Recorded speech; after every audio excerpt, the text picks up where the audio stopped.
Good afternoon, and welcome to Brunch and Budget on Bonfire Radio. Your host, Pamela Capelli, a certified financial planner here to help take the bite out of your budget. BrunChandBudget.com. I'm your sound provider, Dialect, and here's your host, Pamela Capelli. Thank you, Dialect, and thank you, everybody, for tuning in today. It is our monthly series, The Dead Day Job Army is back. If you haven't heard one of the interviews before, let's recap. Dead Day Job Army is our monthly series where we interview entrepreneurs and freelancers of color, where they come and share their stories and talk about the real. Because really, it is not easy to start your own business, and it's even harder when it feels like you have to explain it to your family and explain to them what you do every time you see them, when you walk into an event and can count on one hand the number of people of color in the room, when you try to ask for what you're worth and you don't want to get passed over for the next person. So we asked folks to come in and leave their shiny pictures and Instagram highlights at the door and tell us what it's really like to do the work, put in the time, and devote your life to your work. Dead Day Job Army. All right, and we are super excited. We have Castell J Barnes, a motivational speaker, author of 2 books, Dinner Plates as Pot Covers, Guidance, 33 Areas of Importance, and he's a dadpreneur in the house. Yes, I am. Welcome. Thank you so much for having me. Thank you for being here. I am so curious. Okay, so let's start with, how does one become a motivational speaker? So, my journey was a little different. Mm-hmm. I actually started out in fashion, and I had a blog called Philos Minds, which was a spin-off of a nonprofit I had called Philos Elite, just the love of everything polished on that end. So I started off, I had a fashion blog, which was more literary, so everything was writing. So when I started that, my whole thing, I grew up like inner city Harlem, like before the whole gentrification and everything like that. Right. So I had a big following, not only of diction and lexicon, but also fashion. So my whole thing, and I love speaking too.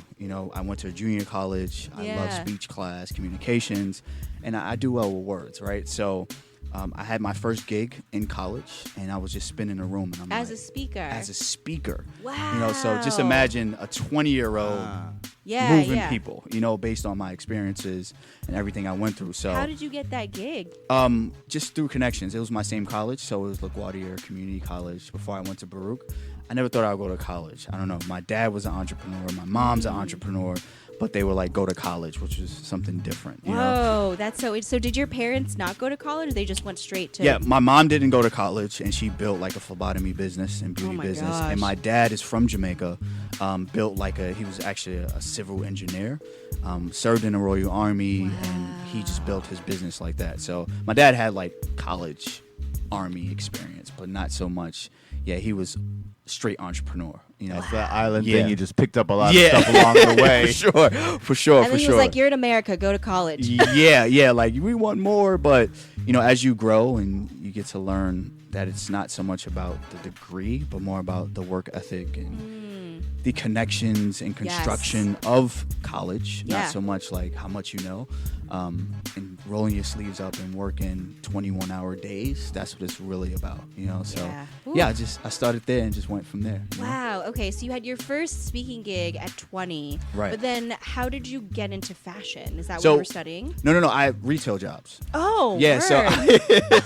So you're like, I guess I got to go to college, but actually this other stuff. So I actually paid my way through about 45% of college. So I had to get a job. That was my work ethic. So retail, going to college full time, working full time. At that time, my daughter was coming as well. My daughter's 4. So I know what it is to juggle multiple things full time. Yeah. And it's nothing about, a lot of people are so focused on time and this and that. It's just will. Like if you want to do something, you just do it. I always say the first step is the first step. And it's just that simple, so simplification, and we just went from there. I'm curious, though, because a lot of people, I feel like I hear a lot of people say that. It's like, just do it. Just take the first step, right? Yeah. And I think for a lot of people, it's easy. Right. But for more people, it's like you hear that, and you're like, I know. I hear you. And then nothing happens. Well, and I also want to pre-follow up with, does having a child make hesitation impossible? Right. Well, it's 2 sides to parenthood. So then you find the people where being secure. Like, I'm a father now or a mom now. I have to be more secure. So that brings a sense of hesitancy or not doing. So you end up just, quote unquote, falling into the 9-to-5 lifestyle. Right. The 40-40-40, right? 40 years, 40 hours for 40% of your 401k. Ooh.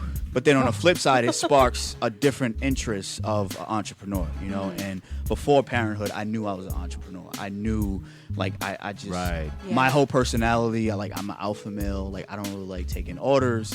But I like money too, and I love people. And not so much people, but seeing people work to their full potential. You know, I feel it's all about the law of proximity. Like, everyone has the primal instinct and innate ability to follow their dreams and get compensated for it. And yeah, that's what I really, really feel. Like, I truly believe that.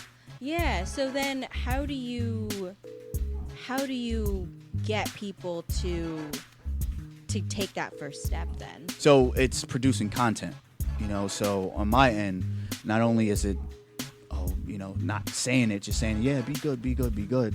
It's constructive tools. So I have a YouTube page where I have practical tools to help you, you know, from passion, legacy, constructive criticism, or dealing with this and that, or means for education, or means for financial empowerment. So I'm giving practical content, because I feel a lot of people who try to motivate you, they're not a walking example, or they don't have practical tools. Right, yeah. You know, like, because it's often like, what am I gonna do? Like, yeah, I believe you. I just need to take the first step, but what's my literal first step? So what it sounds like with all the different options, you're giving people, I guess first they have to figure out what is the thing stopping them. Absolutely. And those are the options you have for trying the first step. Absolutely. It's usually innate.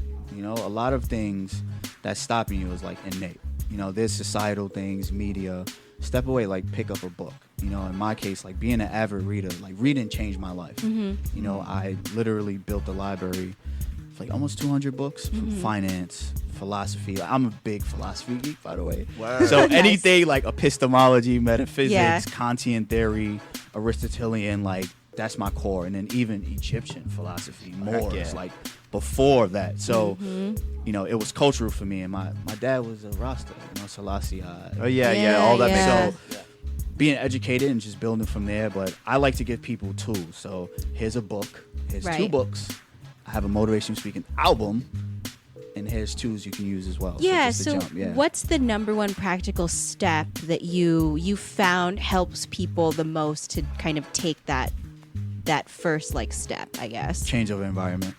Ah. Yeah. It's I grew up like in a quote unquote hood. Like I've been through it. And on a personal note, when my dad passed away, my mom hit rock bottom. Wow. So we spent in a kinship like foster care with my aunt, who lived in a better neighborhood when my mom rehabilitated. So it was literally like a change of environment. Yeah. You know, so when you can separate yourself, especially in New York City. Yeah. Just hop on a train. Like and just like go somewhere else. Yeah, just go somewhere So it can else. be as simple as that. It's not like you have to like move apartments or like leave the city or anything even. Yeah, you don't have to do that. So it's the law of proximity. You know, it's this concept of whatever you're close to, you become. You know, if you're around 5 broke people, you will be the 6. Like so you guys were around each other as a couple and fed off each other's energy. So the first thing is just change your environment. You know, in the same way we look for posts and likes and Instagram updates, we could go to meetup.com and go to different groups, LinkedIn.com. Right. Yo, and for our science nerds out there, that actually is backed up by psychology. Yeah. That, even without like, you know, the positive negative aspect, folks would just say like just straight up go into a different room, working in a different place, heading out. That's why, you know, all the public workspaces have become a and thing. co-working spaces and things like that. Spot on. Spot on. Like, you guys get it. That's great. That's so good. So if you feel stuck, just like go somewhere else. Yeah. Just even for an hour, like see what it feels that like. That sounds like I want to throw that out there to my writery folks, because that's always a good move for writer's block. Yes. Take a walk, take a drive, take a train. Take a step away from something. Yeah. I love it. Spot on. Yeah, that's 100% true. Yeah. For sure. So you did retail, you did fashion. Were you doing motivational speaking this whole time, or is that something where you were like, I did that once when I was 20 and that was cool, and let's see what happens? So we kept going. So I had Philos Elite. It was 7 gents and I. who all worked in fashion, and we seen people was like, this was like before the curve of, let's just say it, black excellence, or the gentleman in a three-piece suit. Yeah. Like, this is right.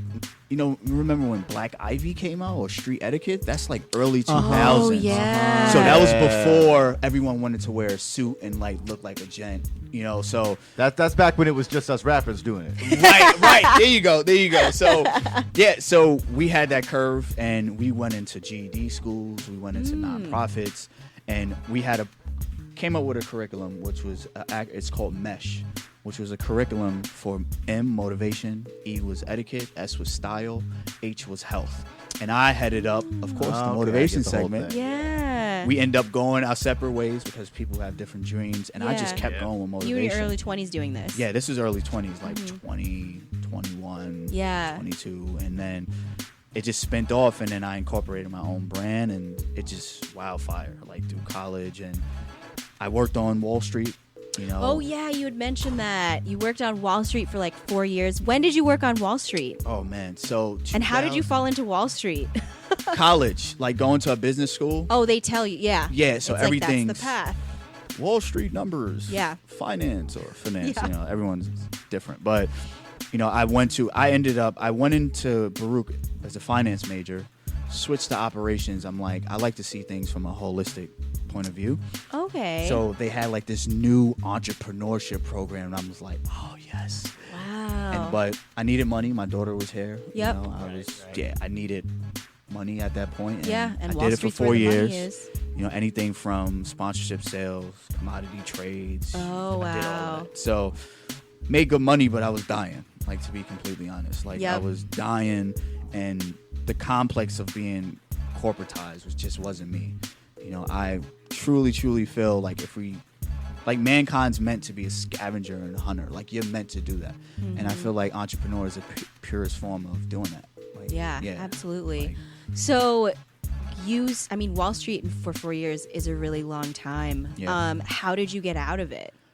I saved, and one day I just left. Whoa! So you did the whole I'm just gonna save all this money because I know I can't do this forever. Yeah. And then my daughter's. Did you have a plan for when you left, or was it kind of abrupt? It was abrupt. It was kind of I'm it was completely fuck you, fuck you. Yeah, like, to be completely honest, like, everyone. Yeah, we can curse. I was like, I was like, fuck it. So on my end, I was done with this shit. So I really like people say you need a business plan to start a business. Like, things are forever changing. If you have an idea and you're able to promote it the right way, you would be compensated for it. So I incorporated, let's just say 2014. I didn't make money my first 2 years.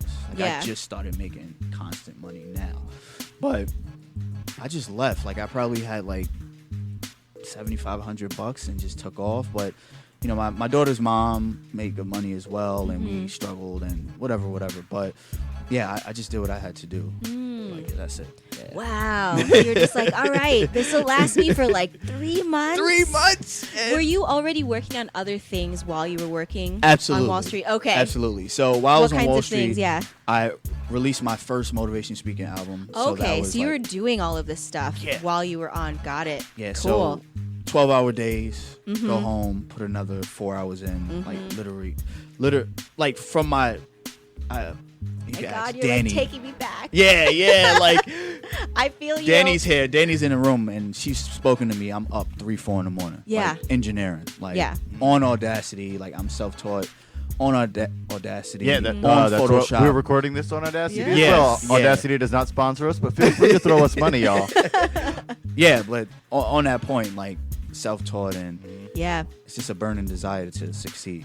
That's really what it is. Yeah. Got it. So you're working on this stuff the whole time. So you were, in a sense, preparing, even though you're like, okay, I'm done at some point. Right. You're preparing to not do this forever. Absolutely. This was just to make money and get by while you were figuring out the rest of it. Yeah, and what I've learned from someone who's been through the struggles and been through oodles and noodles and, seen both sides, right? At this point, you're going to struggle. Yeah. You understand? But once you get your groove, you can replace what you're making at a 9 to 5 in 4 or 5 months if you're serious about your dreams. So let's just say the average person in New York at a medium is probably, they're not paying that much coming out of college, 55-7, right? Hopefully, or 60 grand, depending on which, or 70, 80. You can find streams of income to replace that, or at least cut down on things that's unnecessary. Right. And just do what you got to do. Ooh, I want to talk to you about this stream of income thing. Let's go to a song. Yeah. Let's gear everybody up. I'm like ready for this. Well, yeah, no, I see. Now you're getting excited because, we start off, it's just like, what do you do? And what is that? What does it mean? And now we're going to get into the crazy hold on, stuff. multiple streams of income? Let's do this. So we're going to start off similarly easy. We've got an MC who's talking about some motivation. His name is Lex, and we're going to check you in a minute. Brunch Your Budget, Bonfire Radio. Yeah, rock on. Yeah, so the world keeps turning. Yeah, I niggas need to perk up. Motivation, the stimulus of mental cultivation. Motivation, the reason for this music that I make. Motivation, my kid, sister, and mama is. Motivation, the drama, pain, and dishonors all. Motivation. As we break down this root word, motive meaning directly relating to or causing emotion. What's provoking the cause of commotion? What started the notion? Like peer pressure started me smoking. I wasn't all chiefing like this, but they told me to live above the influence. Though it was all so many, optimal, Philly, Converse hitting. Why but a skinny chick? Feeling like a different nigga wants to Henny hits. Too many sips to motivate your oblivion. Have you acting a Captain Simeon? Get it, man? Motive is the beginning of the ending of it. Or what ended beginning something when you flip it. My wordplay is ridiculous. Guess I'm the motive in this ish. Send here to motivate listeners. This year's form of motivation, it appears. Motivation, the stimulus of mental cultivation. Motivation, the reason for this music that I'm making. Motivation, my kid, sister, and mama is. Motivation, the drama, pain, and dishonors all. Motivation, the stimulus of mental cultivation. Motivation, the reason for this music that I'm making. Motivation, my kid, sister, and mama is. Motivation, the drama, pain, and dishonors all. Motivation. As we break down, motivate, otherwise uplift and procreate. Like my incense, infinite verses that associate. Hey, whatever motivates, may not be appropriate. You could be smoking it or stroking it, hoping it's promoting your brain to surface doper-ish. Also described to stimulate, like your girl before you penetrate. Encouragement's what we should emulate. This is for my niggas trying to get it straight, but getting hate. What the niggas said, they'll see you and get it plain. What motivates these niggas' brains is they stupid. In a tight ass jeans, you couldn't waistline a toothpick. True, it's just a matter of what you like. What motivates you to run might motivate me to fight. Like my shit is just motivation on mics. Stimulate mental cultivation, not to say that I'm nice. I'm motivation. The stimulus of mental cultivation. Motivation. The reason for this music that I'm making. Motivation. My kid, sister, and mama is. Motivation. The drama, pain, and dishonors all. Motivation. The stimulus of mental cultivation. Motivation. The reason for this music that I'm making. Motivation. My kid, sister, and mama is. Motivation. The drama, pain, and dishonors all. Motivation.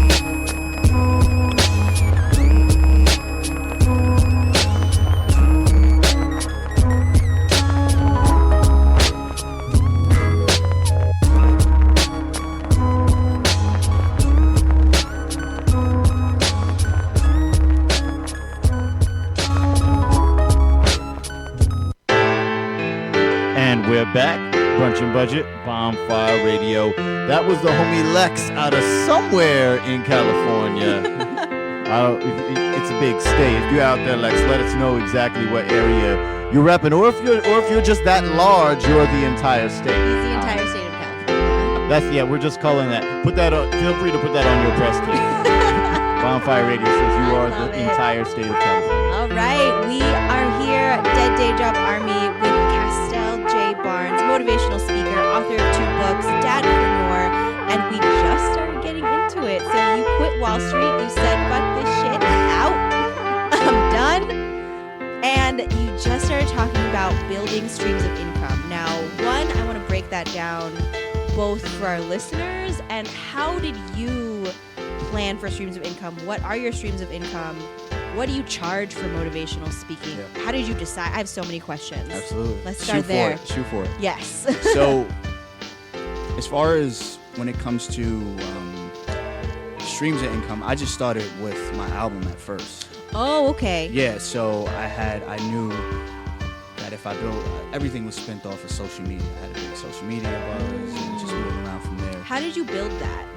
Did you build Just that while you were being on Wall myself. Street? Yeah, just being myself. So everything was fashion based at first. Okay. And just hashtagging organically, just going out, meeting new people and different boroughs, different states, and just moving around and just being for the people. I feel the best way to build social media is not a wall, you know, it's made to get in front of people. Yeah. Like, that's the whole point of social media. And once we understand that, like, some people live behind the facade of social media and create a story and build communication from there. But it's really like that person that's liking a comment, like, that could be your next business partner, your client, or your next friend. So Yeah. it's the whole point, you know? I found that too. Real engagement is really being yourself on it and not trying to play a role. And that's what actually works. I reply to everyone in my comment section. And I only follow people who do that. When people follow me with that, like, let's follow me back and all that stuff, before I even check out what they do, I look at their ads and be like, do you actually talk to people, or am I do. wasting my time? Yeah. No, I'm just saying, like, when I check out anyone, like, that's the thing. No, Yeah. for Yeah. sure. Like, it's any can attest to this. Like, anyone that comments on my stuff, like, even if it's like one person commenting, I engage, say something nice, because you never know how you can affect someone. People Yeah. follow you for you know, and it's real stuff. So, streams of income. Yeah. I started out with the album, and I knew. So you had a following of people who I had were a interested in what following. you had to say. Yeah. Right. Had the album, was doing extremely well. But for streams and purchases, I was like, oh, okay, something's here. But I knew, you know, this is before retainers and royalties and residual income. Did you put out this album yourself? I did. Okay. So I paid for mastering, engineering. I wrote all of my content because I love wordplay, diction, lexicon. I mean, you're a rapper, no, so I'm with it, yeah. verbiage and wordplay. I'm a child of, my forefathers are Big L, Biggie, like, those are my forefathers. All of that American, you know, Thomas Jefferson, I don't know. Abraham Lincoln, like those are not my whoever. forefathers. Four scores, no, I don't know. My forefathers it's hip hop. Like, that's all I know. From commercialized hip hop, mumble rap. If it's from the culture or where I'm from, that's just what it is. You know, Yeah. trap music. I'm a fan of everything. I appreciate conscious rap. that. Yeah, I dig that. Like, I just love that. So Well, and you know, on the speaking tip, a lot of my friends, many non-hip hop people, when they were in college taking speaking classes and they had to write a speech and they didn't know what to write, a lot of them took like Chuck D raps and did them for their public speaking stuff. So I definitely feel you on the connection. Yes. you know what's crazy? That's funny you said Have that. you done that too? No, I took Kanye's "In Game" song as my Ah. exit speech for like it was like a Oh. advanced like speech pathology, like technical communications. Yeah. So I did a speech and a presentation on crack music. Ah. Dun, dun, dun, dun, dun. That's like Right, yeah, conscious yeah, Kanye. yeah, yeah. Like, that's like, you know, first wave, you know, like when he was Consequence and kind of still underground. Yeah. Oh yeah. Digital Shout out to underground, Consequence. like Common, like old school, if we could be rap heads for a minute. Yo, I love it. for the rap heads listening, y'all may not know about this if you're not old enough, but Kanye was a legitimate part of the underground. We didn't yeah. associate him with Jay-Z. We associated him with people like Mystic and Mos Def. There you go. There you go. Yeah, here we go. That's the language. And then What a turn. I was like, wait, financial streams. Oh, no. Underground, but yeah, multiple streams of income. You know, So the album was one, album was and one. you had built a following while you were on Wall Street, it sounds Right. like. So you've been, how long did it take you to build up this following? Like I've been by then. I probably had a couple of thousand. It was like 2 years. Okay. 2 So or it was 3 years. time. Yeah, like It wasn't like in 3 months you had 2,000 followers. No. or something. It takes time. Like Yeah. now, it's a little. It's tens of thousands. But Yeah. from growing it's just organic. You know, hashtagging, Googling, Yeah. like what's the best hashtag? And this is like the Yeah. curve. So, That part is hard, y'all. yeah. Don't sleep on Yeah. Don't just hashtag anything. A lot Yeah. of times it don't matter. Yeah. Yeah. Like you gotta hashtag like the real stuff, like love, happiness, like people, you know. So Yeah. built that. Had the album was first. Nice. We And did you extremely release well. that when you quit? before I quit. Oh, you released it before. Oh, yeah. okay. So I released it in June. So you were already building a stream of income while you were working. Yeah, Ooh, I needed it. Y'all, no, this is the way to do it. Yeah. Keep listening. Yeah, get the ball rolling before you quit. So if you making can. money on Wall Street, everyone's so wrapped up. 6 figures, yes. Like 6 figures after tax breaks and cuts. You're not really bringing home no money. Yeah. And then you got a family. Let's be realistic. Yeah. And living in New York City and Harlem. Yeah. Like, You're like as a- barely getting by. Yeah, like you're not Still. seeing anything. So stream of income, I had the album, Great. which was selling hotcakes. So by the grace of awesome. God. And then a year later, I dropped the book, Guidance, 32 Areas of Importance. That went nuts. That was amazing. That was like, and I already quit and had 7,500, and then the book came out, and it was like it went crazy because Yeah. my core following was based off my blog spot, my writing blog spot, Oh, Philos so Minds. people were already fans. They were like, ready, like, Yeah. So yeah, it went from the way that people followed you, from reading your blogs to Yes. then listening to your record to Yes. then once they've done both of those things, Right. they're gonna get your book.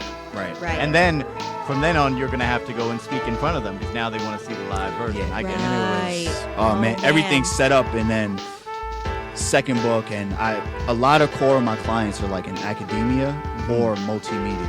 So those are my hot spots. Those Yeah. are people I know. I know Nice. education. I know the grant system. I know how much money is circulating.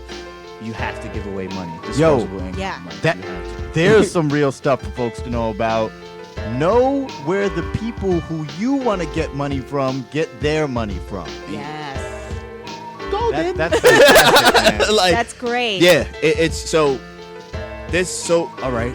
From a practical standpoint, if you want to be a motivation speaker, or inspirational speaker, or just Yeah. a speaker changing lives, there's so much money in academia.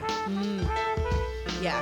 They have every quarter from a financial standpoint. Yeah. You know, in Q4, there's disposable income, especially as a nonprofit, that you have to get rid of because it just resets. Yeah. So Yeah. you lose that money. If you don't get rid of it. So how did you get connected to academia? So college. Okay. College. So you So- started at your alma mater. SUNY and CUNY was Yeah. like hotcakes for me. Mm. And then I kind of spent off. We did Hunter, Baruch, LaGuardia, Yeah. KTSB, YTB, and that was all. Yeah. So How did you know what to pitch? Because I feel like a lot of people, like you hear this a lot, that there's money in colleges, schools have to get rid of money, but they also still want to make sure that their students are going to attend this stuff. Well, and then I guess who do you find to reach out to? Yeah. And then who you know as well, because when you're speaking, everything's a lot of business is referral based. Right. Okay, so most of Okay, this so is you warm, built your not network. mostly warm contact. You're Yeah, not just we're like not emailing people out really- the blue. Danny is nice Right, with right, the right. Yes. Oh man. pitching and stuff So like that. so he but- keeps pointing to this nebulous lady in the room, Danielle Flowers, who is a PR. Just so you know, expert. we're also pointing at her like y'all could see our. Yeah, I know, right? Danielle Flowers, we're probably going to have you on the show because it sounds like you are very much a crux of of all of this. Well, she I should love be. it. Danny's great. She's Yeah. a very intricate. She's a Yeah. intricate So we'll have her woman. on for the whole cold pitch. Yeah, we but do you're that like, a lot. no, I need Well, the yeah. network and the But warm I really contacts and the appreciate hashtags. that 'cause, you yeah. People are always like, well, how do you do the college stuff? And I'll tell you, as someone who's rocked colleges myself, and while I've been successful at the places I've been successful at, Yeah. I have not been able to cold pitch to other people. And it's good to get confirmation that, that's just You're not like, really no, a thing. I wanted Yeah, to do no this. one- I built my network. And Yeah. also, I love hearing, like, this wasn't like you woke up one day and you're like, I'm going to be an author. Yeah. I'm going to be a motivational speaker. Right. It's like, oh, this was years of a journey of, like, doing a day job at Wall Street, of grinding Yes. the Well, rest of the and time. of having done it from jump, man. I always Yes. tell people, I'm a storyteller because when I was 8, I knocked over the lamp and I was like, no, Mom, what happened is this dragon came in. I had all the stories. And we kind of always do what we always do. Yeah. And that's why I'm always, when I see people who are like, I want to be a motivational speaker, I want to be, or like a lot of these things that involve like performance-y stuff, Yeah. if they haven't always been doing it, it's not going to work. There you And go. So it's really ill to hear There you that, go. like, before any of this other stuff even came to mind, your body needed to do that. Yeah, I mean, I was writing. I had a blog growing Yep. up. I was raised around music and lyricism and that's just who I am. So I always had this intimate relationship with diction, lexicon, Mhm, mhm. wordplay, and then phonetics. So when I got to college and started reading, vocabulary kind of enhanced. I was just playing on that, and then the blog, and then it was just seamless to write a book. This audience. Yeah, you were like, of course, this is the next step. Yes, for sure. I love that. So do you find that you self-published, right? Yep. Okay. What is that process? Woo. All right, and did you decide to self-publish? Yeah, because I you wanted didn't want to like go through independently- the Yeah, so all right, self-published. I did it with my album and 2 of my books. Mm-hmm. First one, here's practicality. If you want to self-publish, TuneCore.com is amazing. TuneCore.com is amazing. TuneCore is great. They're $50 every year, and they put you on Spotify, iTunes. They do everything for you. TuneCore is amazing, and your royalties is amazing. Streaming is amazing. That's practicality. That's for music, yeah. That's music. Yeah.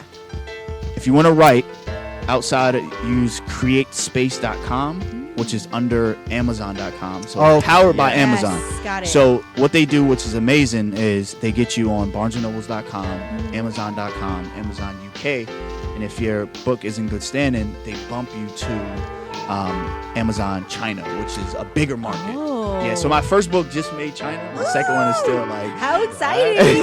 Yeah. So that process, you set pricing, royalties. If I set a price point at $9.99 for a hard copy, and it sells directly through Amazon Prime, I'm seeing 65 to 85% royalties. Got it. Yeah. Versus if I went through, no pun, or nothing against like a publishing house, they give you $50,000 up front, but you're like working for them. Yeah. So it's a job. So let's just say I'm independent. In my case, sold 12,000 books at a 0.8 royalty. Yeah. Wow. Over 6 to 7 months, I just made on a nothing investment, pretty much just paying a graphic designer to design the cover. My return, my ROI, or return on investment, is crazy. Yeah. $500 turned into $8,500 or $9,300. Yeah. In like a couple months. Yeah, and I just. That's the crazy thing about doing it yourself. It's like the percentages you get. When you're like, oh, I just made as much money as a New York Times bestseller after selling my first 10 grand books. Yeah. Nice. Yeah, because they really, like, a New York Times bestseller, you understand? And first you got to hit, like, a benchmark, like $250,000, 125. Oh, they paid New York Times. I know underline, but. Well, yeah. Not to, but. Yeah, they probably make $50,000 off of that bestseller that sells millions of copies, or 200,000. Well, you could self-publish, and if you sell 50,000 copies, you bank 32.5. Like, you're good. Crazy. Yeah. So yeah, that's practicality for sure. Wow, that's crazy. Yeah. So build the audience first. Don't just write a book, because I also feel like people are like, "Yep, I'm just gonna write a book," and then people are gonna pay attention to it. No. It's like that's not how it works. Yeah, you need eyeballs. Yeah. For like sure. first. Right. Okay, and so then were you doing motivational speaking? Did you decide to do motivational speaking after you wrote the book, or were you also doing that at the same time? That's when it went crazy. Okay, that's when. Oh man, that's when it was really crazy for me. And then I run an image consulting company, CJRB Inspirations. What is an image consultant? So we help with speaking, branding, and curating. So it's just repositioning of your company. So Got you. Multimedia companies, a large part of my business is content development for multimedia companies. A lot of multimedia companies are guys who are self-taught, and they don't really know too much about bio writing or positioning or just branding at all.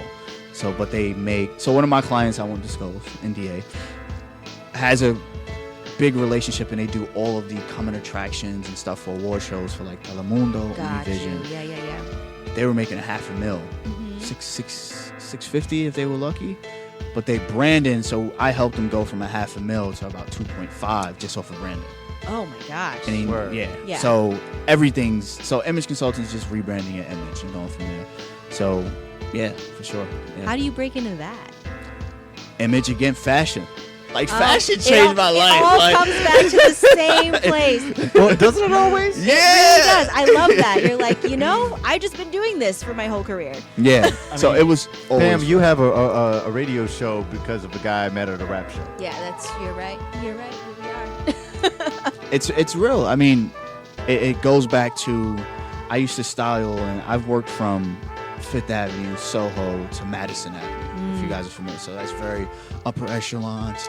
Yes. Serve me, for a $300 shirt. By the way, non-New Yorkers, just a funny geography thing, that's actually not a long distance physically, but it's actually, when we're talking about class and New York, it's worlds apart. Yes. Yeah. Oh, It's just when you said that, my head was like, I could walk that. Yeah. Yeah, Madison. Very different worlds. Yeah, it's very similar to like if you're from Philly, like Walnut Street or Rodeo Drive if you're from LA, stuff Yeah, like that. gotcha. Yeah. Those are good comparisons. Yeah. Everything's spent off of the cadence and the etiquette to serve the upper class, and how I'm helping a millionaire look good and feel good. It's like, why not do that for my neighborhood or something? Yes. Yes. So yeah, man. I love that. So how did you decide what your rate was? I feel like that's another question people struggle with this kind of stuff, because it's a service at the end of the day. It feels very nebulous. It feels like, do I just make this up? Who are you even talking to about what the right rate is? Yeah. Especially when you're like friends with your potential first clients. Yeah. So Yeah. you end up feeling weird about it, all that stuff. Yeah. Well, it's even though they're your friend, they know you're a businessman. That's number one. So it's like if your boy's a rapper and you're like, he wants you to come out and perform at his daughter's Sweet 16, you might cut him a deal, but he knows you want to check, and I'm a businessman. If you want to step into the element of what I'm a full-fledged entrepreneur. Yeah. Like there's no, I have to scavenger and hunt for money. You got to cut that check. Yeah. Unless it's like a situation where we're building together grassroots, but I might slide in. But as far as rates, I look at budget. This is how much I charge, and we just go from there. But yeah, for sure, because everyone had different budgets. Yeah. Totally. GED program is gonna have different from Hunter or Columbia. So if they're like, oh, we only could pay you $2,500, and we know your going rate is $35. Right. Meet somewhere.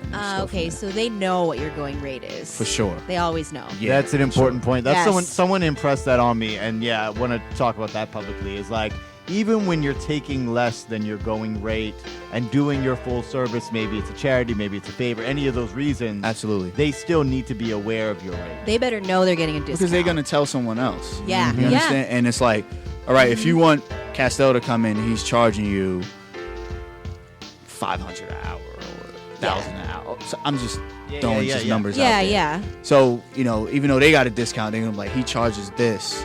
And that's a whole nother conversation. Right, because that's like a friend of a friend of a friend at that point. Well, It's like, but that's how you strangers. establish a real rate. Yes, exactly. Because I know a lot of us starting out, I know I definitely did this when I started out in education. Everybody had a different budget. Every group, I'm working with all these nonprofits. They've all got sob stories. And I remember my first year, I did not have, I had a rate in my head. Yeah. But if you looked at my history, you wouldn't know what my rate was, because I was just taking whatever the budget would. And I wasn't making a big thing of that, and that's something that's noticeable. Yeah. But nonprofits are businesses. Like people are on the forefront The to ones that are run negotiate. well, yeah. Like, come on. Like I've done work with the YMCA, Boys and Girls Club, each different sites, Webco. I still do stuff with Webco. These people, they got money. No, that's another really good point. And don't think about nonprofit vendors as not real for real business. CEO salaries are like uncapped. Like you can literally come on. I know the games. Go look them up. Go look up the 960, Yeah, don't. That's public. 501c3. Yeah, it's like You guys have been around for 100 years. Like Yeah. you guys are pulling in $30-40 million in donations in one state. Like cut it out. You got money. Yeah. Oof. It's like, I know. See that, and that's the thing too, is like when you know that stuff, then it's much easier to go in and be like, you can pay me $5,000. Yeah. I know you have this money. And it's worth too, because some of my motivational speaking idols, let's just throw it out. Les Brown has influenced me a lot. Word. Les is coming in at like 50,000. He Right. peaked and almost made like 150,000 for like 1 hour. Ooh.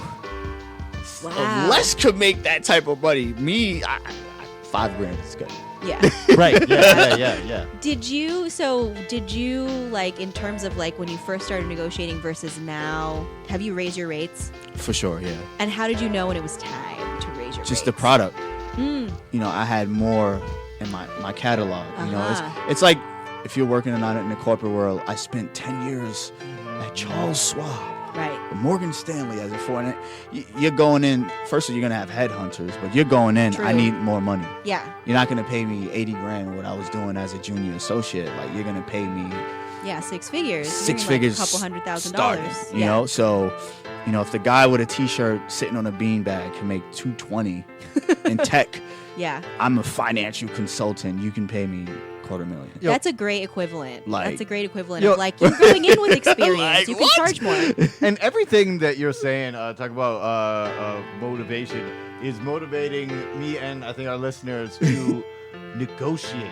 Yes. Negotiate. Know your worth. In each one of these situations, these are all like really interesting times to negotiate. Yeah. Yeah, it's knowing your worth.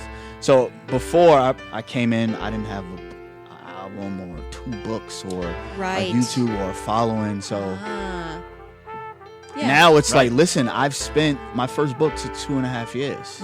Long nights, early, like literally I was a night owl and an early bird, like in real life. My second, I do all of my YouTube videos. Like I record on my T6i and I edit. I got Final Cut Pro to X10. Yes.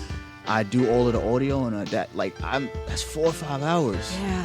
on one video that you get for free. I'm giving you a catalog. Yeah. You You know? have assets. You straight up like, build come assets on. for your business. Yeah, for sure. Yeah. It doesn't sure. have to be real estate. It doesn't have to be property. It's straight up like your intellectual stuff. Books, album, following. That's a huge asset. Right. And you spent time doing that. Right. And by the way, that's the terms that people use across businesses. If you are a musician trying to get a record deal, they'll ask you what are your assets, and that's what they mean. Yeah. Oh man, you just opened another can of worms. If I could talk, Let's go in there. Yeah. All right. I'm If I ready. could talk about it. So, oh man, that you just hit it right on the nail. So, when I was promoting, this is before I met Danielle Flowers. When I was promoting my stuff, everybody wanted an EPK because executives are lazy now. Like your exec is in the club popping bottles. He's not trying to grow artists or nothing. So when you say capital or assets, everything's social media following. It's not even a product. It's like, do you have a following? Nowadays, people buy care? stuff. Yeah. They It's like, take no, bills. you're supposed to help me find fans. It's like, that's not how it works anymore. Right. Well, A&R used to be a thing, and then I remember when I was in college, one of my good friends was an A&R at a big record label. What's A&R? I forget, artist and repertoire. Okay. Yeah. It means absolutely nothing. I know. It's like, those 2 words don't make any sense. It used to be the person who would scout artists, pick out artists that were good, and help them develop their image and brand and following, like a lot of the stuff that you do. But my homeboy was like, yo, we just sat next to a stack of CDs and played video games for 4 hours. That was my internship. Wow. I was like, because that's all they do is like the phone. Yeah. There you go. I mean, that's like the whole developmental part is. Well, again, I get why your something. instinct is to go indie for everything, because most industries have at least some layer of that, and it's really not worth your time. I left corporate America for a reason. Like I Right. don't. Yes. If we're not doing a Yes. distribution deal or a partnership, I rather make. I rather make $200,000 by myself than you give me $2 million as a signing bonus and I slave for the rest of my. You have all my this rights, is and I'm just not doing That's that. huge. Like, Yo, Yeah. really, I'm just not doing really, everybody, don't leave your corporate job to accidentally be ending up back in one. Yeah. That's amazing. Yeah, right. Period. That's Yes. why you left corporate America. Why would you go Why and would sign you up for run that same back? party? Like, look at Chance the Rapper. Like, he's a perfect example of making millions, and he's independent. He Like, saved changed- SoundCloud apparently. Oh yeah, him. He what? He saved SoundCloud apparently. Oh, yeah, that's right. It was a group of them. It was just him, like, them, yeah. it's Lil fixed. Yachty, Lil Uzi. That's hilarious. You said I just seen a meme for that. They were like the SoundCloud Power Rangers. Yeah. It was the Power Rangers. Yeah, it was the Power Rangers. That's amazing. He was like the Red Ranger, which is hilarious. And that's independence, y'all. I mean, yeah, That's he's freedom a right there. fantastic example of an Yeah. independent artist who's been able to leverage himself in different places and negotiate for what he needs. him, Yeah. Tech Nine. Oh, well, yeah. Dave, if you're talking a lifetime of that. Tech Nine, Dave East. He just had. I think he has like a distribution deal, which is very similar to what Jay-Z and Puff did. So, yeah, man, independent is where you need to. You're an independent individual. Like, why even do that? So, I love it. I love it. Let's go to another song. I feel very motivated right now. Yeah, oh my like, gosh. Let's go to this another is hard song. facts. You know what? So good. You know what? I wasn't sure which one I was gonna do next, but we're gonna do the hype one next since we're all Let's hype. do it. We're Let's do all it. hyped right now. This one is out of Spokane, Washington. You'd be surprised how many different MCs there are in different cities in the state of Washington. But this is Tone So random. Kang So, with Motivated from his record Motivation. And we'll check in a minute. Bunch of Budget, Bonfire Radio. Nice. Get you motivated. I'm just trying. Get you motivated. I'm just trying. Get you motivated.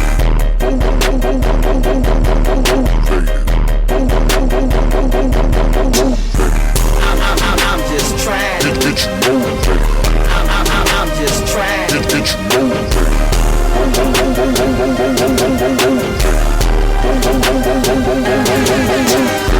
Pop from the 45, that little homie dead. Why he dead? In his head, he thinks about that bread. Rapper sing about the bling, bling and chuck chain. Should you listen and want to emulate the same thing? Who to blame? We got to blame the pimp and not the hoe. I'm ashamed, they no longer in the streets, they in the show. How can we get free high def TV and now they watching me? With the soon, don't assume that they controlling me. Credit cards, banks and loans, new form of slavery. Subliminal, it's criminal, it's still the same. You see, if history repeat itself, when will we learn? In this game of life, you don't get another turn. Trust, dignity, integrity, and discipline won't let you down. They're always gonna be your friend. When will we learn that money will never make a man? When will we earn the respect that people take a stand? I'm just trying. Get you motivated. I'm just trying. Get you motivated.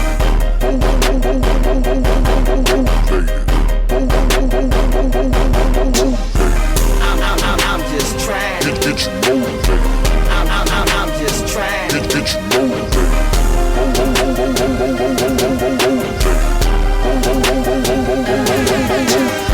Politics, don't drink that Kool-Aid, that is spin, man. For those in the struggle, semantics change the name, man. If you in the street politics, they call it gangbang. For those in the House and Senate, they call it campaign. Ain't this subliminal red and blue for Crips and Bloods? Republican, Democrat, no one call them thugs. In the shop, so many political parties wonder why these campaigns get so deep. The shorty had to die, Bin Laden had to die, Saddam had to die. Obama, my Gaddafi, be home for apple pie. I ain't gon' tell no lie, I ain't gon' even try. We have some terrorists in our hood that had to die. Now what you gon' do if that was me and you?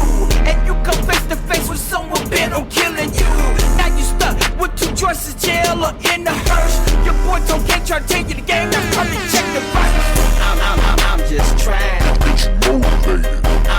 I'm just trying. Get you motivated.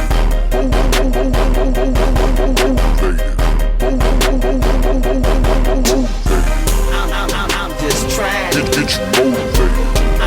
I'm just trying. Get you motivated.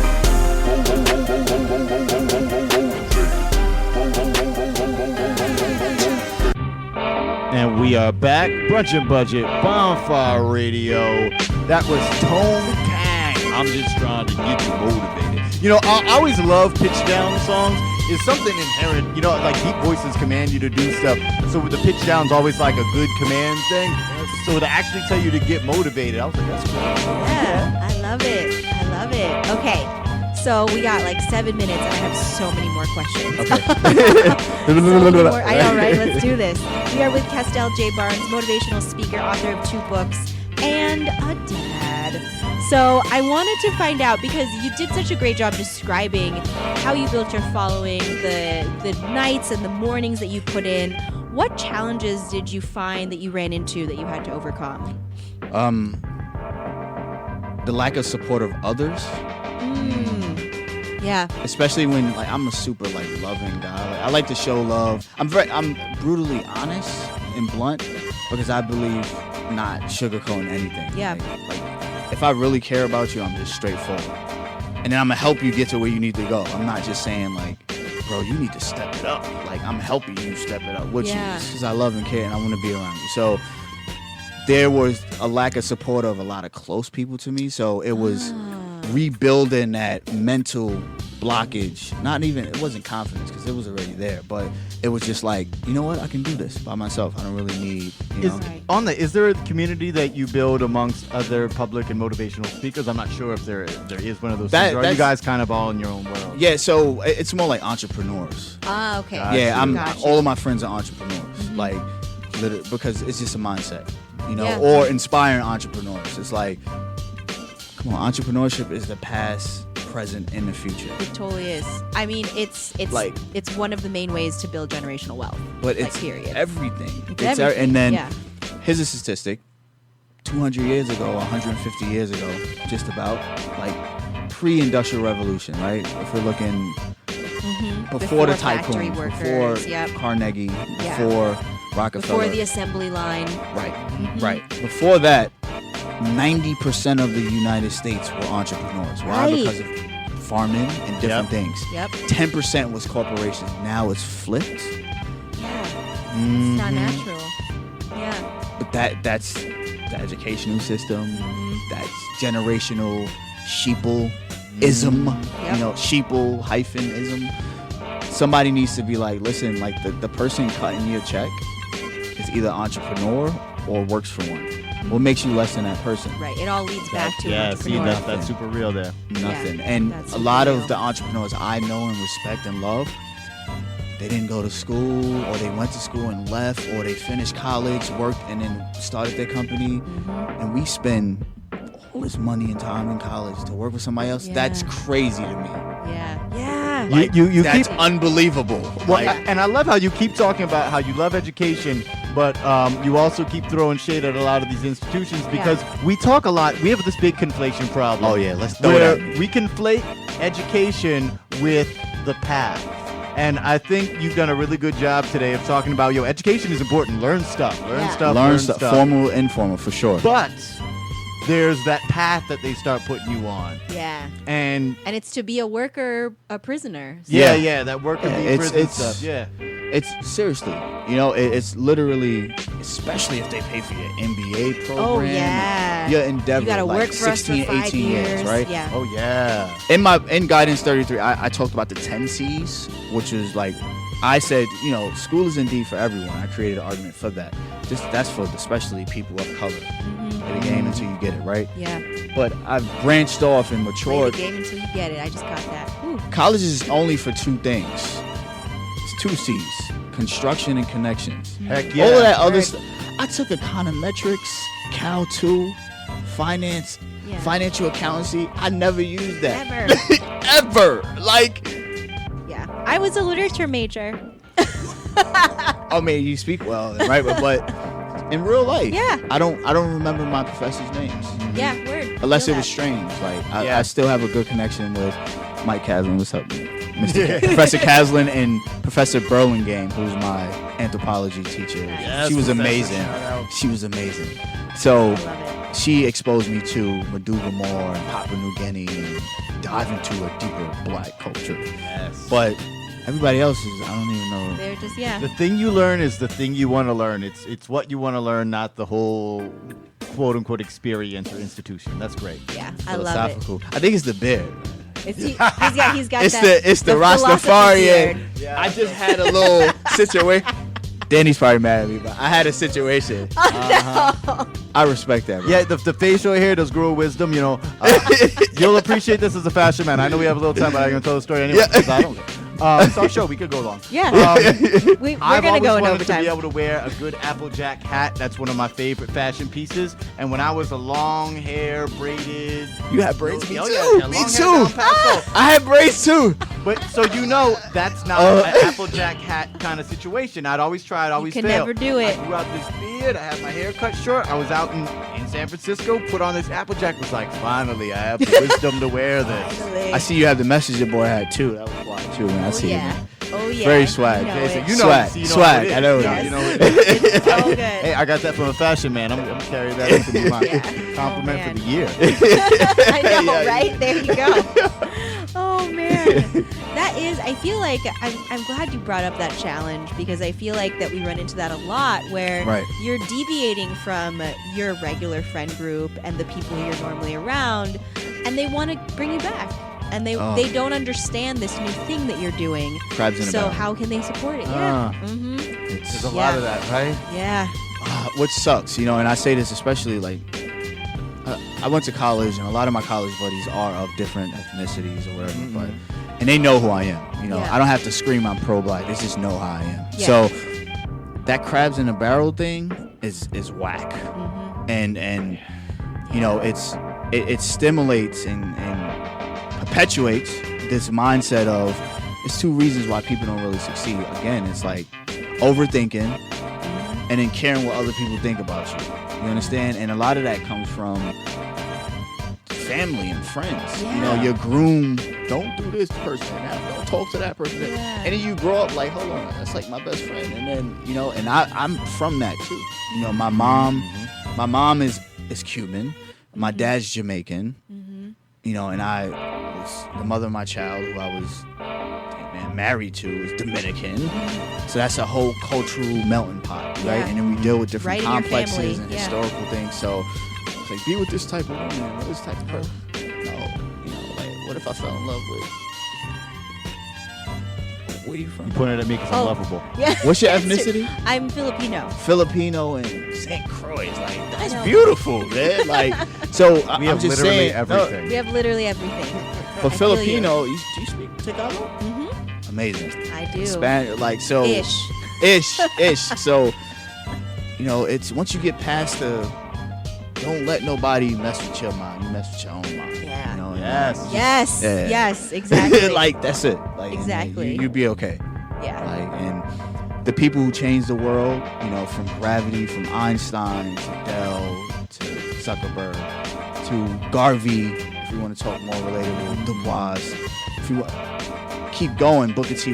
They By the way, he's talking about Marcus Garvey. Marcus Garvey. Well, no, because our station manager's little brother's named Garvey, too. Oh yeah. So just, we're inspired by you, too. Yeah. Yes, we So are. Marcus Garvey, from a more cultural standpoint, and those people believed in what they is, and cocky, conceit, arrogance, that doesn't really exist when you identify confidence and true belief. And a lot of words are used to control people.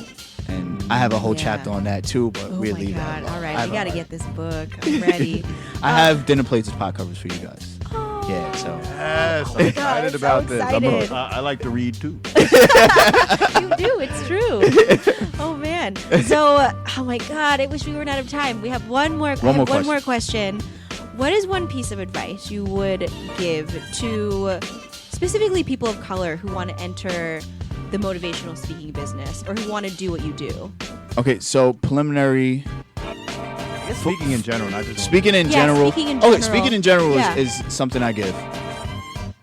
First, go on stage, Okay. walk on stage, and understand that the people who are coming to see you perceive you as being the smartest in the room, and they want you to prosper. They want you to do well because they understand if they were in your shoes, they wouldn't want you to fail. So it's just the Okay. fear of speaking. Yeah. So anyone has the capability to speak in front of a room, but understand, once you get on stage, you're the smartest person. You're perceived as the smartest person. Right. Offering, like you have something to offer. And then people want you to win. If you keep that mindset, that's just positivity. Like, Right. No, you're right. once you go up there, it's like, wait, I am the smartest. They think I'm the smartest. Yeah. And you just Someone put exude me on the that. stage, Like, yeah. and yeah, motivational speaking, I just call it inspirational speaking, or just moving people. Yeah. A social changer. But if you want to be a motivation speaker, a person of color, believe in yourself. Don't be afraid to be different, and just walk on stage and just do your thing. Like I said, the same way we breathe and talk and eat, following your passions is the same inclination. It's the same thing. Like, it's so simple. Yeah. But how do you build that up though? Like, I feel like a lot of people say, like, believe in yourself. Yeah. You can just get on that stage and feel Yeah. confident. And yes and no, right? Yeah. So how do you build that up So- as someone who doesn't have that? So drawing back, removing yourself. Yeah. That's very simple. Okay. Removing yourself from whatever. Because usually, if you environment don't you're have in. that confidence level, it's because of your environment. It's because of the people you're around with. People are made to be companions, to interact. So it's either you're just remove yourself. Yeah. And go on Amazon.com, spend $2 or 90 cents on books that you love. You're gonna have to stretch yourself. Okay. You understand? You got to have that willingness to do it at first. You know, I'm not going to capture everyone. But I do understand there's a lot of people who want. Remove yourself, pick up a book, and meet new people. It's simple. You don't have to talk. It's just hard, right? Like your friend Native learned French by being quiet and listening and being around the people. You could be that quiet social hermit in a big conference. I love that. And after a while, you're like, oh my God, you was like me?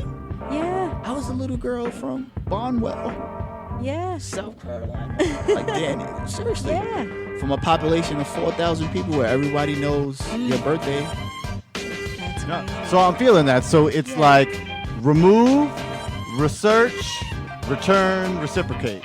I'm gonna be honest. Oh man. Oh, I say isolate to create, but also I say from Buddhism, right? Because they say attachment is the prime connection to misery. Sorry. So detach, create, re-engage, and then build. Like that's usually how it is. Yes, Simple. that's a solid equation. I love Simple. it. It's like Lao Tzu. Yeah. Yes. Yeah. Oh, you like Lao? I knew you would know. Yeah. Yeah. Oh yeah, now- he's a Lao Tzu now- guy. Oh, you a Lao Tzu it's a guy? party. Now y'all are Finally, friends. I met someone. The 3 universal laws. Lao Tzu was like 32 years old, left society, and came up with the universal laws, which is pretty much position yourself. You can't change that ever. He detached himself. And he was 32, and he's a legend now. So who says if you're 25, 21, that you're not a legend already? You don't have to be gray-haired and bald. And I worked 30 years in corporate America as an exec to be solidified. Like that's not.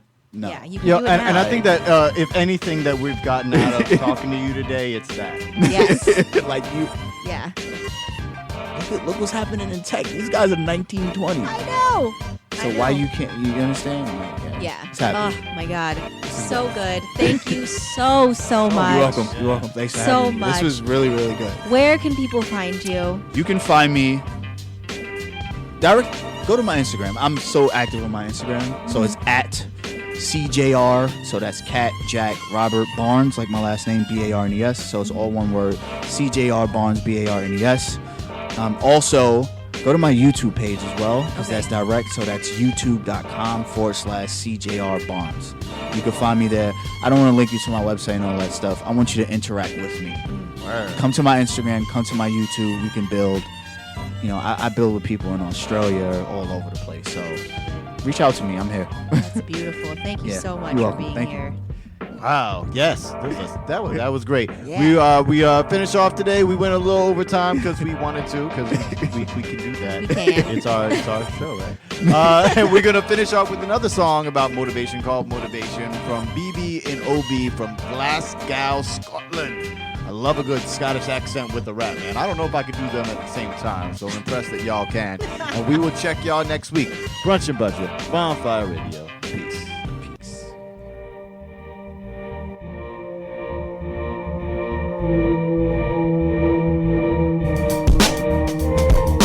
In the slab and at the stagger that was panicking. Stuck with plastic people not as fancy as the packaging.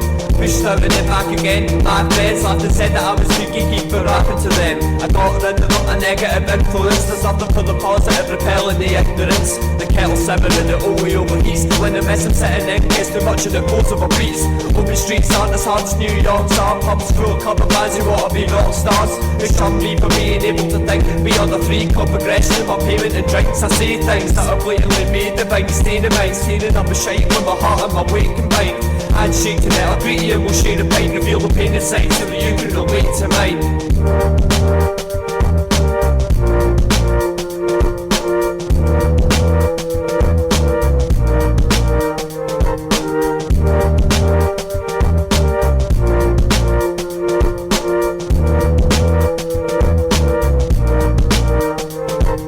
Taking it lightly, I'm taking it piss. This stage is my life and I swear that I miss being grateful for this. Wasting my gift while I'm digging the bin to find the rhythm within. Passion for life, fame's grasping my sights. Stay clambering like a crab with no legs. I'm can't play hopeless, reacting no less. Don't have to no stress, but I need to get rough. I need to get buffed, I need to get up. But it happens regardless. Attached to a carcass, I craft and I'm heartless. Magic to market, soon for your soul. Confused but I grow, but an elevated rate. Celebrating fate, demonstrating, never waiting for my direction to change. And one that I'm blessed and I'm saving every last minute I time we spend with some similar minds. It's even my brilliant with brains.